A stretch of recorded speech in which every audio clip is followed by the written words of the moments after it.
What were Pericles' accomplishments?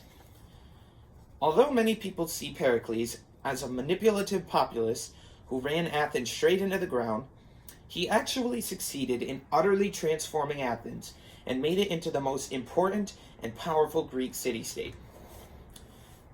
He did this by reforming the political structure, by bringing about a golden age in Athens, and through his military efforts to expand Athens' power. So first, he radically changed the political structure of Athens. So who was Pericles? Pericles was an aristocrat, and he was the son of a military commander. He was also a very, very strong proponent of democracy. As a person, he started out being kind of a shy person. That is before he became involved with a woman named Aspasia. She was kind of part of an upper class group of women that were very politically powerful, intellectual people. And she was essentially a prostitute that wielded a very large amount of political power. She was a political operator, and he was in an open relationship with her, which at the time was very kind of taboo, because usually great leaders or people, upper class people, had relationships with women who were essentially just kind of locked away, as opposed to being in a relationship with this woman who was already a powerful figure. Many people thought that she really helped him be more articulate, and even may have written many of his speeches. So this kind of helped shape who he was as a public figure. There was a man named Simon, and Simon was one of his biggest political opponents. So, in Athens at the time, there was kind of the Conservative Party, led by Simon, and then kind of the Democrat Party, which was led by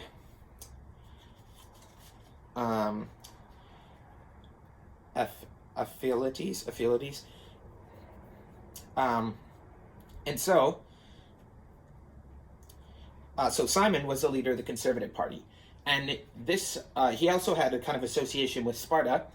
He was a diplomat to Sparta many times, and so the Conservative Party kind of came to be known in part for having good relations with Sparta, and that was kind of a good thing, I suppose, before an incident happened. Sparta has kind of an underclass of slaves called helots, who are often revolting because they have kind of got screwed in that society. So Sparta was in the midst of kind of a bad one, and so they asked for help. So the Athenians came with help for the Spartans. They sent about 4,000 soldiers, I believe, and essentially the Spartans just saw the soldiers and were like, nah. So instead, they got the help of the Corinthians, who came and helped them. So as you can imagine, the Athenians were kind of offended by this, that the Spartans felt too good to even take help from them, and this made them very angry. This put Simon and his party in kind of a very negative light. It made it very easy for Pericles to put them down, and he even accused Simon of corruption and being involved with the Spartans. This actually caused Simon to be ostracized, which in that time meant essentially banished, and Simon was expelled from the city of Athens for 10 years. Soon after this happened, the leader of the Democrat Party in the city, Aphilotes, he was actually assassinated. Now what this did was this kind of opened up a position, and it allowed for Pericles to rise to power through the Democratic Party, also without opposition from Simon. So, what did Pericles really believe in, though? So when he came to power, he wanted to have a radical democracy. So today we often think of our country as a democracy. We talk about it as a democratic republic. But it wasn't really a democracy in the way he would have wanted it. So many times people's votes can be very much influenced by advertising, things like lawn signs and TV. And so essentially, the election isn't always decided by who's the better candidate as much as who has more money to spend on advertising and who can reach the most people. Pericles saw this kind of democracy as being really unfair and not truly a free democracy. So he strived to create what was called a radical democracy, and this is what would be seen as truly free. So in order to do this, he had to kind of neutralize the wealth classes, because in the time, politics was more of a thing of the upper class. As Milan Olejnik said, quote, "One of the biggest hindrances to participation in democratic life for a less well-off citizen was a lack of time," end quote. So this is kind of the same thing Pericles was thinking about. So what he did was he kind of changed the system. So what he did was he started paying people for jobs that typically would have been more mandatory. So, for example, he paid well for people who were in the army, for jury duty, for people who did legal business for the state, for people who are on state boards. And so essentially what he tried to do was kind of make a lot of these lower class mandatory things better paid to kind of even out the wealth class. And what that would do is that would make democracy something that everyone participated in more. And so that was what he did in Athens in that time when he came to power, in an attempt to achieve a truly free democracy. Point 2, he brought about a golden age in Athens. So, in that time, after the invasion of the Persians, something formed called the Delian League. So when the Persians came, it was really close, and the Greeks were uncomfortably close to losing their homes to the Persians. So they were still feeling very uncomfortable about this, and they wanted a little more security. So as a result, they formed the Delian League. So essentially, they all kind of sent troops to, this was essentially organized by Athens, but they would all send troops to kind of create like a group that could protect all of Greece as a whole. This kind of became difficult for many people because they needed more men back at home to help with things like agriculture and to be merchants. And so instead of sending men, they started to just send money, and this money was stored on an island. And so this was kind of like their insurance or their security money. So in case anything ever happened, anyone ever came to Greece, they would have a lot of money stored away to deal with it. Pericles, when he came to power, he kind of did a big power move, and he took all this money and he brought it to Athens. So now he's kind of storing this money. And not only would this kind of give him power or assert dominance over the other Greeks involved in this league, but it also gave him tremendous wealth. So he used this wealth to create an era of like cultural flourishment in Athens. This, combined with the great freedoms that the Athenians enjoyed, really did create a golden age of the arts. So many great things were built in this time. For example, the Parthenon, a very famous building, a very large temple to Athena, as well as many other temples were built. A statue of Athena was built about 40 feet high, as well as the statue of Zeus at Olympia, which is considered to be one of the 7 wonders. Many other sculptures were created, such as the discus thrower. Other arts flourished as well in this time. Playwrights, many famous playwrights came from this period, and this is kind of where theater as we know it evolved from this. This was kind of the start of this. Hippocrates, the man who made whom the Hippocratic Oath is named after, he was a physician. In this time, he practiced medicine. Herodotus, the first historian, he was alive and he was working during this time. This was really a time on all fronts of flourishment. This also spills over into philosophy. Many famous philosophers came out of this period. One of the earlier ones was a man named Anaxagoras. He was actually like many other philosophers in that time, was a personal friend of Pericles. He actually helped influence many of the ways that Pericles behaved publicly, as well as, it's thought, gave him kind of the wisdom and acceptance that he had, especially after the death of his son.